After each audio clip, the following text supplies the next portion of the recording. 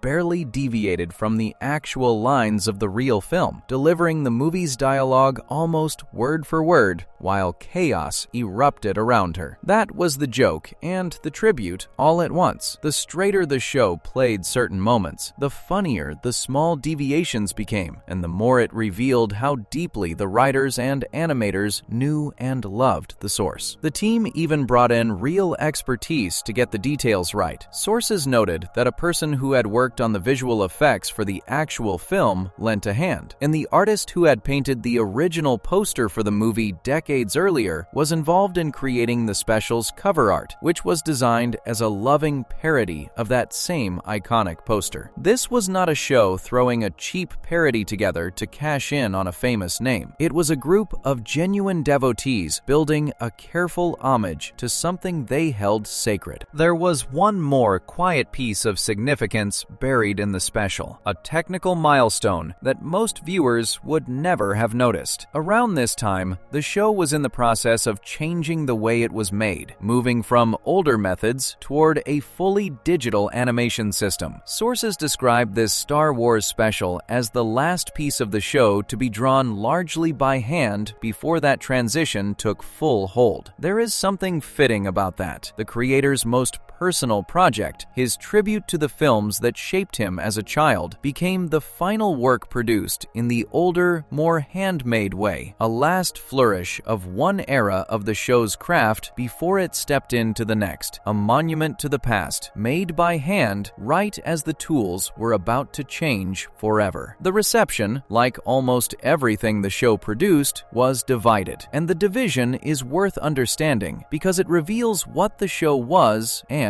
was not. There were viewers and critics who considered it a real improvement over the first special, funnier and better constructed, a genuine treat for anyone who loved both the show and the films. Some declared it the best of the Star Wars parodies the show would eventually make. There were laughs that landed hard, moments where the cartoon's absurd sensibility collided with the earnest drama of the original film to produce something genuinely delightful, and the standout scene from the actual movie, the famous frozen farewell between the smuggler and the princess, was reworked into one of the special's biggest laughs. But there were also plenty of critics who found it a mixed bag. A common complaint was that the middle film of the trilogy is itself a long, dark middle chapter, without a clean beginning or ending, and that the special inherited that shapelessness, dragging in places, feeling less like a complete story than one long stretch of a larger tale. Others complained that the show could not resist its own worst habits even inside the tribute, stopping the story for unrelated pop culture references and its usual musical numbers, and pointing out its own jokes, as if it did not trust the audience to catch them. The most pointed criticism was that the characters remained so much themselves that they never fully became the roles they were playing, which worked wonderfully for some, but grated badly with characters that viewers already found annoying. There was also a strange little tension that ran underneath both Star Wars specials, and it involved a rival show and a family connection. Years earlier, a different program had done its own famous Star Wars parody, a stop-motion comedy series that many fans considered the gold standard of the genre. That rival series had been co-created by the very same actor who voiced the dim-witted son on the show, and who therefore played the young hero in these specials. So, the show found itself in the awkward position of parodying a saga that its own cast member had already parodied more successfully elsewhere, and it kept nervously acknowledging this fact inside the specials themselves, making jokes comparing itself to the rival, and insisting it was not simply copying. One reviewer noted the oddity of it, suggesting that if he were on the show's staff, he would have been wise not to keep drawing attention to the comparison, since the rival's version had arguably been the better one. The family connection took some of the sting out of it. The cast member who co-created the rival show reportedly had no objection at all to being teased, which turned what could have been a feud into a friendly in-joke. But it captured something about the show at this moment, a slight defensiveness, an awareness that for all its size and success, it was still working in the shadow of others who had gotten there first. Whether that was the long-running cartoon it was always compared to, or the stop-motion series that had claimed this particular territory before it. None of the criticism much dented the project's success. The specials were popular. They They sold, and they cemented the Star Wars parodies as a signature achievement of the franchise. The 3 films the show would eventually adapt, this middle chapter joined by the first film already done and the 3rd film still to come the following year, would be gathered together and sold as a complete trilogy of their own, a boxed monument to the creator's childhood obsession. For a show telling the story of its funniest and most ambitious year, this special belongs firmly on the side of ambition. It was enormous. It was expensive. It was made with obvious love and real craft. It took the show's own characters and dropped them whole into the single most famous story in modern popular culture. And it did so with enough skill that even skeptics found themselves laughing. Whatever its flaws, it was the show reaching for something big and largely grabbing hold of it. And that is precisely why it belongs in this story, because it deepens the central paradox of the year rather than resolving it. Here was a show that, in a single 12-month stretch, was capable of making the finest episode of its entire run, of building an elaborate and loving tribute to a beloved film saga, of earning a historic nomination for the top prize in television comedy. This was a series operating at the peak of its creative confidence and its cultural power. It was ambitious in the best sense, willing to try enormous things, willing to spend the money and the effort to do them properly. The Star Wars special was proof of a show that still cared, still swung for the fences, still had a creator pouring genuine passion into the work. But that same confidence, that same refusal to hold anything back, was the exact quality that kept getting the show into trouble everywhere else. The willingness to swing enormous was indistinguishable from the willingness to go too far. The creator who lovingly recreated his favorite film frame by frame was the same creator whose variety special had just sent a global corporation fleeing over jokes about the Holocaust and deaf people. The instinct that produced the tribute and the instinct that produced the scandals were one and the same instinct, and it could not be turned toward one and away from the other. A person who genuinely believes the biggest swing is always worth taking will produce both the masterpiece and the disaster, sometimes in the same season, sometimes in the same month. By the time the holiday season of 2009 had passed and the Star Wars special was sitting under trees across the country, the show had already lived through the highest highs and some of the sharpest scares of its life, and the calendar had only just turned. The historic nomination was behind it. The finest episode of the run was behind it. The lost sponsor and the advocacy group Condemnations were behind it, and the loving Star Wars tribute was fresh on shelves. All of it had happened in a matter of months, and yet the single loudest, most public, most personal fight of the entire year had not happened yet at all. It was waiting just around the corner, in the middle of February, and it would arrive attached to one short line of dialogue spoken by a young woman on a date. That one line would draw a former candidate for the second highest office in the country into open war with a cartoon, and it would turn a single episode into a national argument that spilled far beyond the world of television. The show was flying high as the year turned. It had proven, again, that it could still make something wonderful. The Star Wars special was the last purely triumphant moment before the storms grew truly severe. What came next would test whether a cartoon could survive a direct collision with real political power, and whether the show's beloved habit of joking about absolutely anything could withstand its most furious opponent yet, one who was not a critic or a watchdog group or a nervous advertiser, but a mother defending her own child. Before we move on, if you're enjoying this analysis, please consider subscribing. It helps the channel tremendously. The Star Wars special had shown the show at its most ambitious and most beloved, a monument built out of pure passion. But that same fearlessness was about to meet an opponent no advertiser or critic could match. One short line about a young woman's mother would drag a former governor into open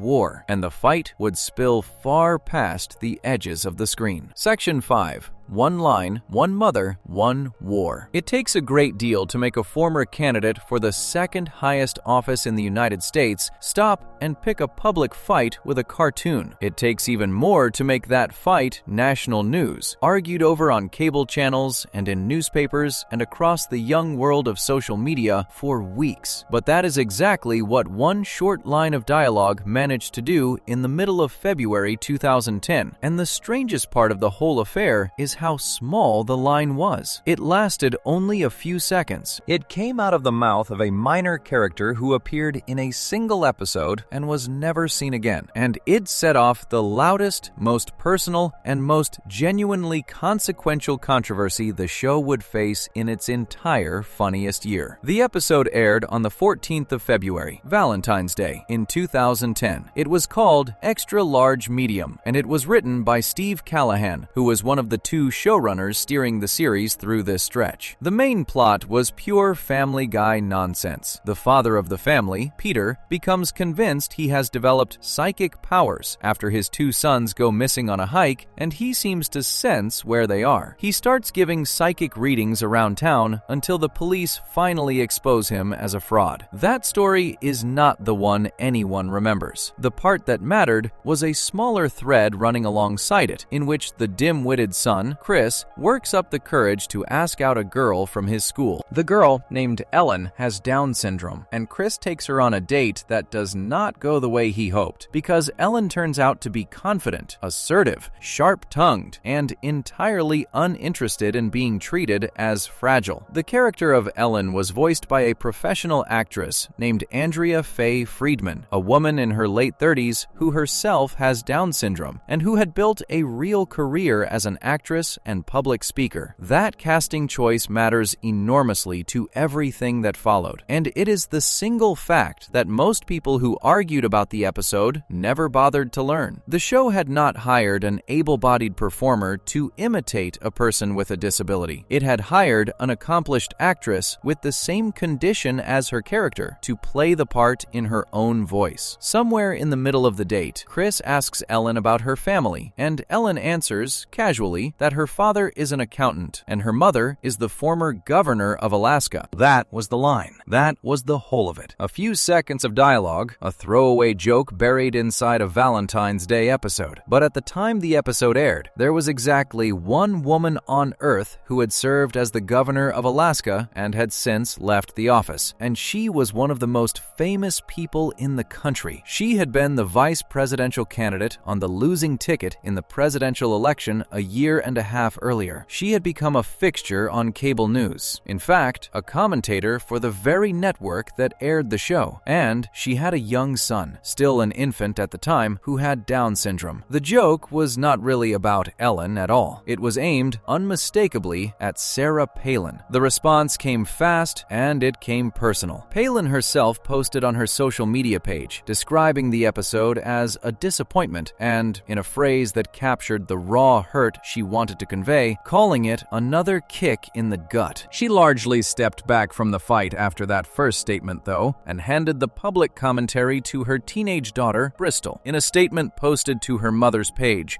Bristol Palin argued that people with special needs face challenges most of us will never know, that they are among the kindest and most loving people anyone will meet, and she asked why anyone would want to make their lives harder by mocking them. She went further in a separate remark, asking whether there should not be some things society is simply willing to call not funny, and whether there were any limits at all to what some people would say about her little brother or others in the special needs community. It was a mother and a family responding to what they experienced as an attack on a vulnerable child, and framed that way, it was a powerful and sympathetic position. Palin returned to the subject herself a few days later, in an appearance on a prominent cable news program, where she sharpened the language considerably. She described the world as being full of cruel, cold-hearted people who would do such a thing, and she called the people who made the show heartless jerks. Coming from a figure of her stature, on a widely watched program,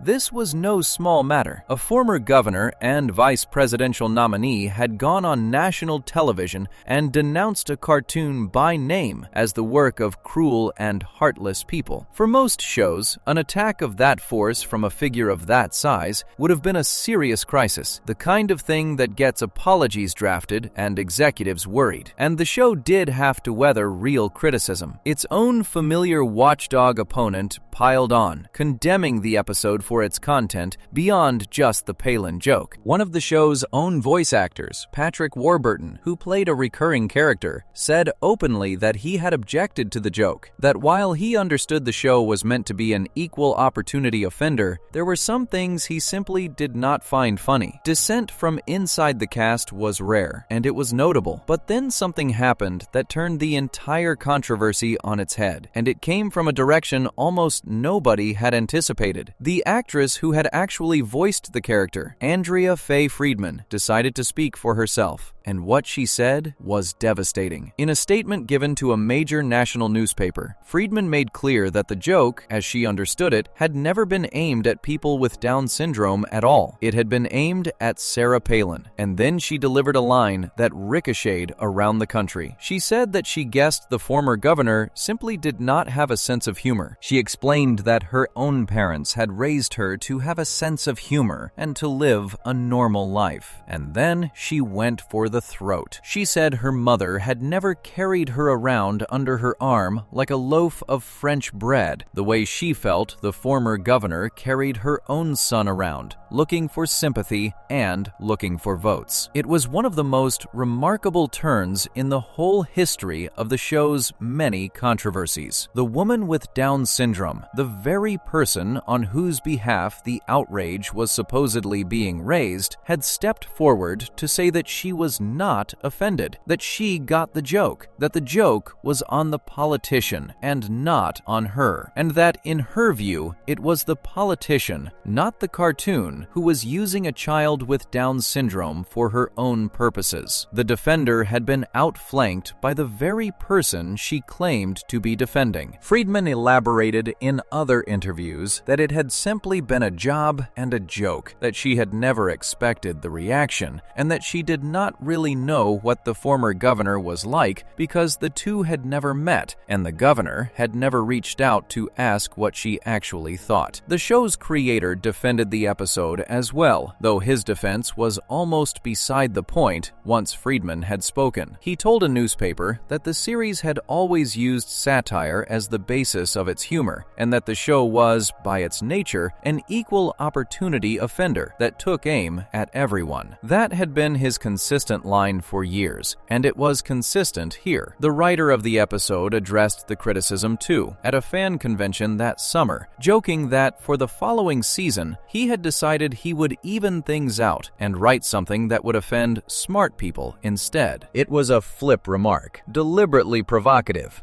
the kind of thing the show's defenders found funny and its critics found infuriating. But it captured the posture the show took toward the whole affair, which was one of refusing to apologize or retreat. The larger cultural argument that swirled around the episode was genuinely interesting, and it went beyond the show entirely. Commentators pointed out that the former governor had built much of her political identity around her personal biography, around being a mother, and specifically a mother of a special needs child, and that she frequently invoked that identity as a source of authority when she spoke on issues. What made the confrontation with the show so striking, some argued, was that for once she had run into someone who could claim that authority even more directly than she could. Friedman was not a politician invoking a child's condition from the outside. She was an adult living with that very condition, speaking in her own voice, and she had used her own lived experience to win the exchange decisively. There was also a pointed observation, made by more than one writer, about consistency. The former governor had called for a White House official to be fired for using an offensive slur for the disabled, but had excused a conservative radio host who used the same word repeatedly on the grounds that he was being satirical. Critics asked why satire earned a pass in one case, but drew a charge of heartless cruelty in another. another. These were real questions, and the episode had dragged them all into the open. And here, once again, the year delivered its signature paradox. Because the story does not end with the controversy, it ends with an award. That same episode, the one that a former governor had denounced on national television as the work of cruel and heartless people, contained a musical number that the show was quietly proud of. The song, performed by the baby character, was an elaborate and clever piece of music built around the very subject of Down syndrome. And just a few months after the firestorm, that song was nominated for a Primetime Emmy Award for its music and lyrics. The creator and the show's longtime composer were the nominees. In the summer of 2010, the creator even performed the song live at a major fan convention in front of an audience of thousands. The same institution that had made history by nominating the show for its top comedy prize the year before now nominated a song from its most notorious episode of the season. The song did not win in the end. It lost to a piece from a different program at the technical award ceremony, but the nomination itself made the point that ran through the entire year. The very thing that drew the fiercest condemnation was, at the same moment, drawing formal recognition. The episode that a national political figure called heartless was, by the judgment of the Television Academy, worthy of an Emmy nomination for its craft. That is the whole story of the funniest year compressed into a single episode. The same half hour that produced a national scandal, a war with a former governor, an on-air denunciation, and a rare objection from one of the show's own cast members, also produced an Emmy-nominated song and a genuinely fascinating cultural debate about who gets to speak for whom. It offended and it was honored, condemned and celebrated, all within the space of a few months, all attached to the same few seconds of a young woman describing her family on a date. There is one more dimension to the affair that deserves a quiet mention, because it complicates any simple reading of the show as merely cruel. The episode had been built, at least in part, around a woman with Down syndrome playing a character with Down syndrome, and that character was written as smart, confident, assertive, and fully in command of herself. She was not a figure of pity. She was a person with opinions and a sharp tongue, who ran rings around the boy who had asked her out. Friedman herself pointed to this, noting that she had played the character as capable and self-assured, the opposite of a helpless victim. Whether the show handled the subject with grace or with recklessness is a question people still disagree about. But the accusation that it had simply mocked a disabled child collapsed the moment the disabled adult who voiced the character stepped forward to say she had been in on the joke all along, that the joke was aimed upward at power rather than downward at the vulnerable, and that she resented being spoken for by someone who had never once asked what she thought. By the time the noise finally died down, the show had emerged from its biggest and most personal fight of the year, not defeated, but, in the eyes of many observers, ahead on points. The person who had been supposedly wronged had defended the show. The debate had raised real questions that reflected poorly on some of the show's loudest critics, and the episode had gone on to earn a mark of honor from the industry itself. It was, by any measure, a strange kind of victory, but it had come at a cost that was harder to see and slower to add up. Every one of these fights, win or lose, hardened the show's reputation as a target. Every controversy taught the advocacy groups and the watchdogs and the nervous sponsors to watch it more closely. The show could win a given battle and still be losing the longer war for its own standing, and the year was only halfway through. The biggest creative swing of the season, the boldest experiment the show would ever attempt, was still ahead. So was the firestorm that would follow it. The show had survived a former governor. It had not yet met the fight that would end with a demand for federal regulators to step in. Before we move on, if you're enjoying this analysis, please consider subscribing. It helps the channel tremendously. The war with the former governor had ended in a strange kind of triumph. The show defended by the very person it was accused of harming. But the season was only half spent, and its boldest experiment lay ahead. For its 150th episode, the show would strip away everything that made it famous, and the result would be its most daring work and its most disturbing at the very same time. Section 6. 2 voices, 1 room, and a call to Washington. Every long-running comedy eventually faces the same quiet dare. Strip away the tricks, take out the crutches, see what is actually left when you remove the machinery the whole thing was built on. For most shows, this is a terrifying prospect because the machinery is often all there is. But in the spring of 2010, for its 150th episode, Family Guy took that dare in the most extreme way imaginable. It made an episode with no cutaway jokes, no random flashbacks, no pop culture detours, no supporting cast, and for almost its entire length, no music. It locked 2 characters in a single room and let them talk. The result was, at the same time, the most artistically daring thing the show ever attempted, and the episode that ended with a formal demand that the federal government step in and investigate it. Both of those things were true of the same half hour, and that is why it sits so perfectly at the center of this story. The episode aired on the 2nd of May in 2010, and it was called simply Brian and Stewie, after the 2 characters who were its only inhabitants. To understand how radical this was, it helps to remember what the show normally was. Family Guy had built its entire identity on the cutaway gag, the habit of stopping the story cold to insert a random, unrelated joke, a flashback to some absurd moment, a detour into pop culture. That rhythm, that constant interruption, was the show's signature, and, to its critics, its greatest sin. Reviewers had complained for years that the show hid behind those cutaways, that it used them to paper over a lack of real storytelling, that it never had to earn a laugh honestly because it could always cut away to something shiny instead. So when the show announced that its milestone episode would contain none of that, it was directly answering its harshest critics. It was saying, in effect, you think we cannot tell a real story without the tricks, so watch us do exactly that. The premise was as bare as the format. The dog, Brian, and the baby, Stewie, get accidentally locked inside a bank vault over a weekend, with no food, no water, and no way out until Monday morning. That is the entire situation. 2 characters, 1 room, a locked door, and a long stretch of time to fill. From that simple trap, the episode drew out something the show almost never allowed itself, which was genuine, sustained character work. Over the course of the half hour, the 2 characters argue, they fight, they nearly kill each other, and slowly, through the boredom and the desperation and the fear, they are forced to drop their usual roles and actually reveal themselves to one another. The baby, normally a scheming would-be tyrant, admits how much he depends on the dog. The dog, normally the cynical voice of reason, reveals a well of loneliness and despair. The inspiration for the whole experiment came from an unlikely source, an old episode of a classic sitcom from the 1970s. One of the show's producers, Cara Vallo, explained in an interview that she and the creator were both devoted fans of that older series, a groundbreaking comedy that had sat at the very top of the ratings for years, while breaking nearly every taboo in television. One of their favorite episodes of that show had involved its cantankerous lead character getting locked in his own cellar with a bottle of liquor, an odd, quiet, emotional installment that broke from the show's usual pattern. She remembered watching it with her father. That memory became the seed. The creator wanted to make an episode of his own show that did the same thing, that abandoned the standard cutaways and gags and other characters and simply let 2 figures bounce off each other in a confined space. She described the finished product as being something like a 1-act stage play, a piece of theater rather than a typical cartoon episode. The technical audacity went even further than the format. Because the only 2 characters in the entire episode were the dog and the baby, and because both of those characters were voiced by the same man, the creator himself, the practical result was that a single performer carried the entire half hour. For the first time in the show's history, 1 voice actor was responsible for every line of dialogue in an episode. It was, in the most literal sense, 1 man talking to himself for 30 minutes, performing both halves of every conversation, every argument, every confession. In the repeated broadcasts of the episode, the show leaned even further into the austerity, removing the opening theme sequence sequence entirely and letting the end credits roll in complete silence, with no music at all. A program famous above all for its noise and its speed had made an episode defined by its stillness, and at the emotional core of it was a moment that stunned many longtime viewers, a moment of real depth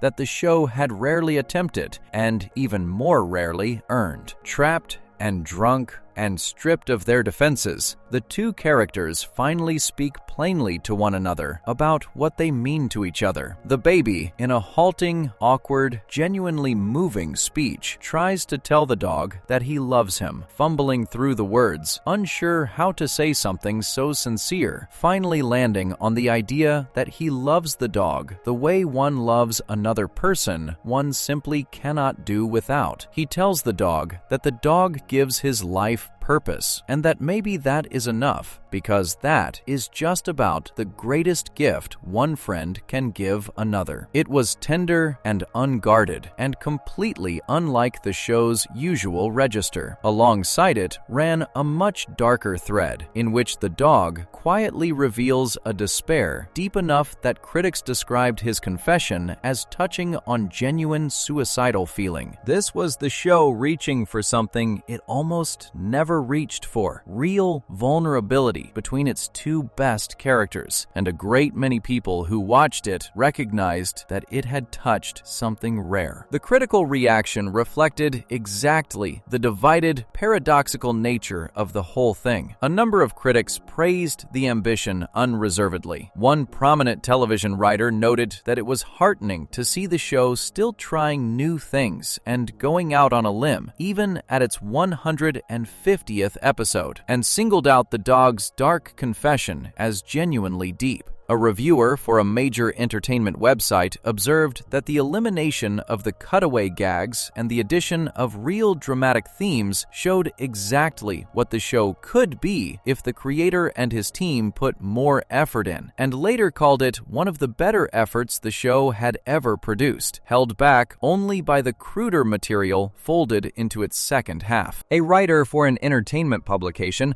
placed it among his favorite episodes of the whole series, praising it precisely because it had no cutaways and was a two-hander, arguing that the writers clearly understood what the fans actually wanted. For these viewers, the episode was a revelation, a glimpse of a better, deeper version of the show that had always been hiding underneath the noise. But the same reviewers who praised the depth almost all flinched at something else, and this is where the episode earns its place on the dark side of the year. Because for all its artistic daring, for all its stripped-down sincerity, the episode also contained some of the most genuinely revolting material the show had ever put on the air. Trapped in the vault, the baby soils his diaper, and because there is nowhere for the waste to go, the two characters end up in a grotesque situation in which the dog is talked into eating the baby's feces. The dog does it and then vomits, and then, in a further escalation, is persuaded to eat the vomit as well, and to perform an even more degrading act. It went on at length. Critics who had just praised the episode's emotional courage found themselves recoiling from these extended sequences of what one reviewer bluntly described as a series of gross-out comedy sketches. The same episode that contained one of the most touching moments in the show's history also contained several minutes of a beloved character eating excrement. That grotesque material did not just draw winces from critics, it drew the single most serious institutional response of the entire season. The conservative watchdog group that had spent the year condemning the show week after week did more than name this episode its worst show of the week, though it did that too. This time it escalated. It formally called on the Federal Communications Commission, the government body that regulates what may be broadcast over the public airwaves, to investigate the episode and to find it indecent, specifically citing the scenes in which the dog is talked into eating the baby's waste and vomit. This was no longer a matter of a bad review or a strongly worded press release. This was an organized attempt to bring the weight of federal regulation down on the show, to have the government itself itself declare the content unfit for broadcast. It was one of the most aggressive moves any opponent made against the series in its entire funniest year, and it was aimed at the very same episode that other critics were praising as the show's most artistically mature work. Sit with the strangeness of that for a moment, because it is the purest distillation of the whole year. One episode. In it, a single performer voices both characters for 30 minutes in a stripped-down, theatrical, almost experimental format that directly answered the show's harshest critics. In it, the show delivers one of the most genuinely moving emotional exchanges in its entire run. A fumbling confession of love and a dark admission of despair between its two best characters. And in that very same episode, the show stages several minutes of a character eating feces and vomit, material so extreme that it triggered a formal demand for a federal indecency investigation. The soaring and the revolting were not in different episodes or even different seasons. They were braided together in the same half hour, sometimes in adjacent scenes. The show could not seem to reach for its highest register without also reaching for its lowest. And this episode proved that the two impulses were not just coexisting, but actively intertwined. There is a way of reading this that goes beyond simple contradiction, and it says something true about the show at this stage of its life. The creator had stated his philosophy plainly earlier that same year, that if something might be dangerous enough to ruin the show, it was probably worth trying, that a show was better off taking real risks than resting on its laurels. Brian and Stewie was that philosophy taken to its limit in both directions at once. Stripping away every safety net the show had ever relied on was an enormous artistic risk. Staging extended scenes of a character eating waste was an enormous risk of a completely different kind. The same restless refusal to play it safe produced both the tenderness and the filth. A creator genuinely committed to the biggest swing will swing toward beauty and toward grotesquerie with equal force, and this episode caught him doing both in a single confined room. What makes the episode endure, and it does endure, is that the good outweighed the bad for a great many viewers. Years later, fans still point to it as one of the show's finest and most unusual achievements, precisely because it dared to be quiet, dared to be sincere, dared to trust two characters and a single room and a real conversation. It proved that underneath all the noise, there were genuine characters worth caring about, that the friendship between the dog and the baby was the true heart of the entire enterprise, and that the show, when it wanted to, could make something that stayed with people long after the laughter faded. That the achievement was wrapped around several minutes of the most disgusting material the show ever aired only makes it more representative of the year that produced it. This was a series operating at the absolute peak of its confidence and its capability, capable of the sublime and the repulsive in the same breath, and refusing on principle to choose between them. The demand for a federal investigation went nowhere in the end. The government did not descend on the show, and the episode took its place in the catalog as a beloved oddity, a milestone experiment that fans returned to again and again. But the escalation itself mattered. It marked the point in the year where the opposition to the show stopped being merely loud and started being institutional, where a critic tried to reach past the audience and past the network and appeal directly to the machinery of government. The show had survived a former governor. Now it had survived a call to Washington, and it had done so on the back of an episode that was, by wide agreement, one of the best things it ever made. The funniest year kept insisting on its central lesson, over and over, in every possible form. The very same work that earned the show its highest praise earned it its harshest attacks, and there was no separating the two, because they were never really separate at all. Only 1 week after this episode aired, the show would face yet another firestorm, and this this one would come from a direction it had genuinely not expected. Having survived political power and a demand for federal intervention, the show was about to collide with the advocacy community over a story it had actually intended, in its own strange way, to be sympathetic. And that collision would prove that even good intentions, filtered through the show's relentless machinery, could produce one of the most painful controversies of the entire year. Before we move on, if you're enjoying this analysis, please consider subscribing. It helps the channel tremendously. The milestone episode had proven the show could be sublime and revolting in a single breath,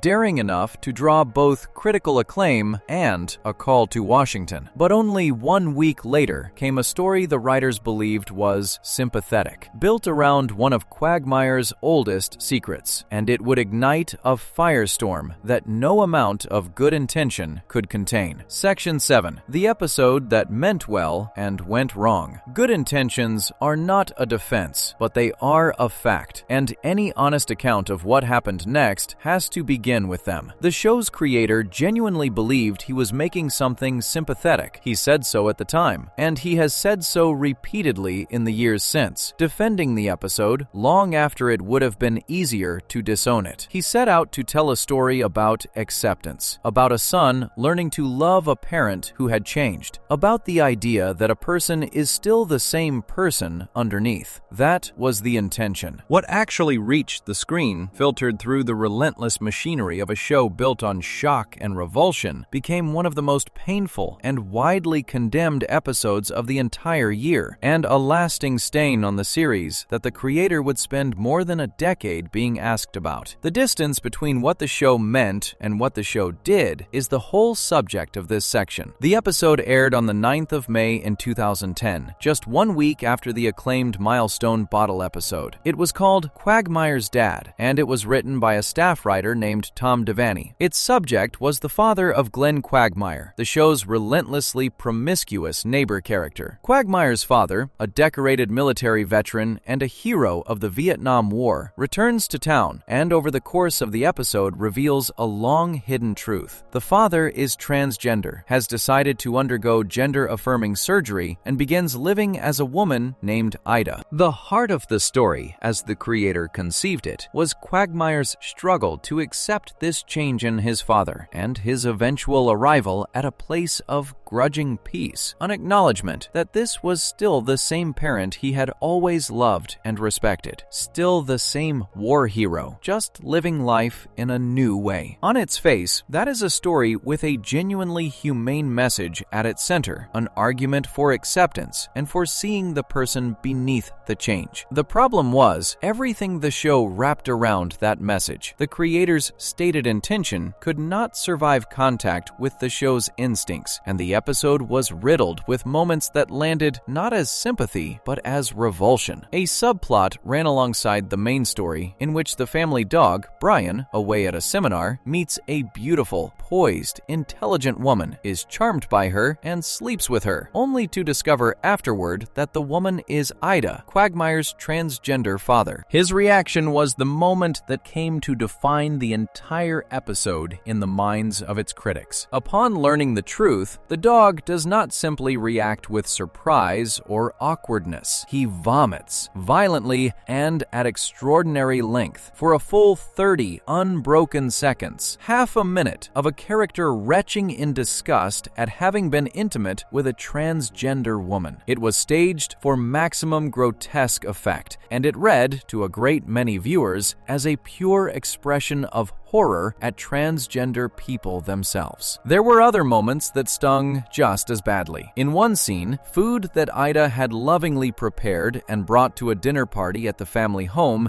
is thrown directly into the trash by the mother of the household, who instructs her daughter to get rid of it. A small, casual act of rejection that landed as cruelty. In another, viewers noted an implication that transgender people should be classified alongside sex offenders. The mother mother of the family, who had generally been written across the series as a relatively open-minded character, delivered a speech dismissing the whole situation in flat, ignorant terms, and no other character in the scene pushed back or offered the voice of reason that the show's audience had come to expect from its more liberal figures. That absence mattered. In the show's usual moral architecture, when one character says something bigoted, another character, often the dog, is there to point out how narrow-minded they are being. In this episode, on this subject, that corrective voice was largely missing, which left the ugly remarks hanging in the air as if they were simply the truth. The response from the advocacy community was swift and it was serious, and it came from the most prominent organization in the field. The major media watchdog group, focused on the fair representation of gay and transgender people, released a public statement noting that the episode had ignited significant controversy within the community, that the predominant opinion was that it had been deeply offensive to transgender people, and that its entertainment media team was taking those concerns directly to the network. The statement specifically cited the scene of the food being thrown away, the extended vomiting sequence, and the implication linking transgender people to sex offenders. This was not a vague complaint. It was a detailed, specific objection from the leading organization in its space, and it signaled that the show had crossed a line that a significant and organized community would not simply let pass. The reaction from writers and critics in the gay and transgender press was even sharper. One writer for a website focused on gay culture published a piece with a title that asked, in exasperation, whether the show's creator was simply an idiot. That writer allowed that the episode deserved some credit for making a few important points about transgender people, but found the vomiting scene and the perceived transphobic remarks so shockingly insensitive that he could not reconcile them with the sympathetic things the creator claimed to believe, concluding that he was left unable to square the two. A reviewer for a major entertainment website noted that while some scenes between Quagmire and his father were surprisingly well done, the moments where the mockery turned mean-spirited came straight from the worst part of the show's toolkit. Other outlets pointed to a long and troubling television tradition the episode had leaned into, the tired and harmful trope of a transgender woman deceiving an unsuspecting man into intimacy, a stereotype that the episode's dog subplot reproduced almost exactly, and that had been used to justify real-world violence against transgender people in countless crime dramas. Critics writing years later would describe it as one of the show's most hard-to-watch moments, arguing that it went beyond the show's usual absurdity into something that felt genuinely hateful, and pointing out that it felt strangely behind the times even for its own moment, arriving in the same year that other programs were beginning to feature thoughtful, three-dimensional transgender characters. And, as with nearly every other notable episode of the season, the conservative watchdog group also named it the worst show of the week, condemning its stereotyping, its violence, and its sexual innuendo, which meant the episode had achieved the rare feat of being attacked simultaneously from opposite ends of the cultural spectrum. The creator's response, then and later, is a central part of the story because he never backed down. In an interview around the time the episode aired, he expressed genuine surprise at the negative reaction and made a remark that itself became infamous, saying that he did not meet a lot of stupid homosexuals, a line that struck many as both condescending and beside the point. He insisted